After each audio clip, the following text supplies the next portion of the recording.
This is my story.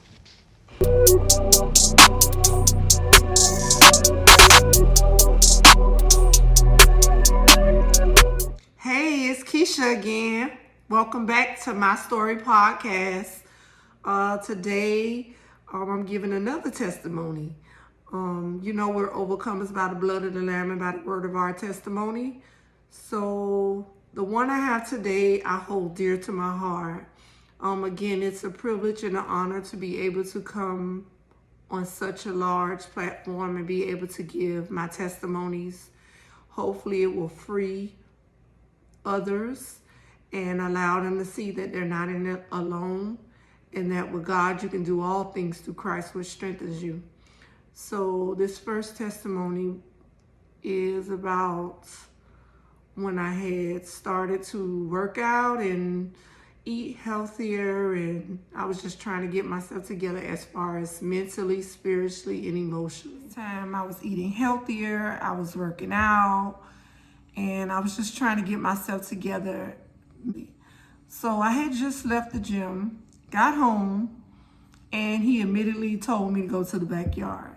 So when I got to the backyard, I put my arms up. Pretty much I was surrendering to the Lord, and I was letting him know, like, not my will, but thine will be done.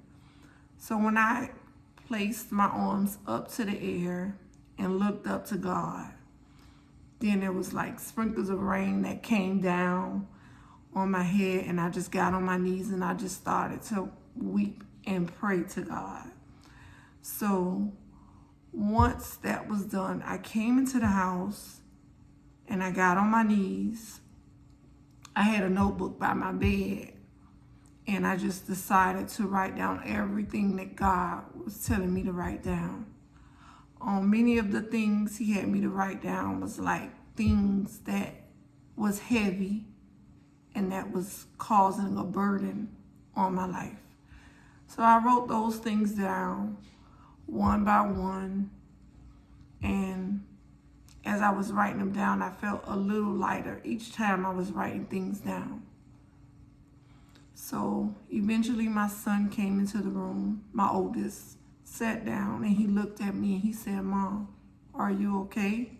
And I said, "Yes." He said, "No, you're not." I said, "Yes, I am." And I just started to cry. And then I pretty much explained to him how depressed I was, how sad I was, how dark it was, and how I couldn't rationalize the simplest things, and how hard it was to be in that state of mind, knowing that I had a responsibility to be able to raise my kids and, be a better wife and just better myself.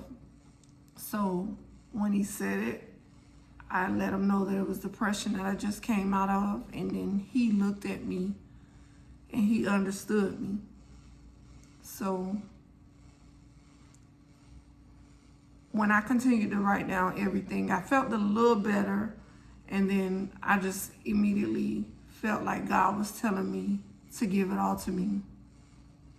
That if you cast your burdens upon him, he will definitely take the load off. But a lot of times as humans, we just think that we're in control. Now, I knew I was never in control, but I just was more trying to make it work the way I wanted it to work. But let's just say we got a God that sits high and look low. He sees all, he knows all. And whatever's going on in your life, he is in control of it. He allows it because it's something he want to do through you for others. Now, that was like a blessing in disguise that I didn't even know that I was capable of even carrying. But through the grace of God, I was able to come out of it. So I just want to encourage you and let you know that no matter what you're going through, no matter how heavy it is, no matter what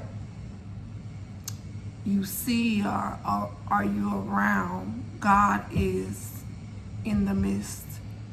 He allows certain things to happen to you because he needs you to learn from it, not for you to sit there and mope about it and poor me.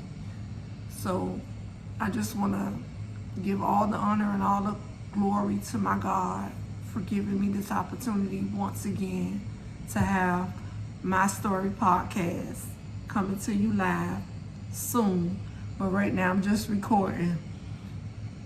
All right, guys. See you later.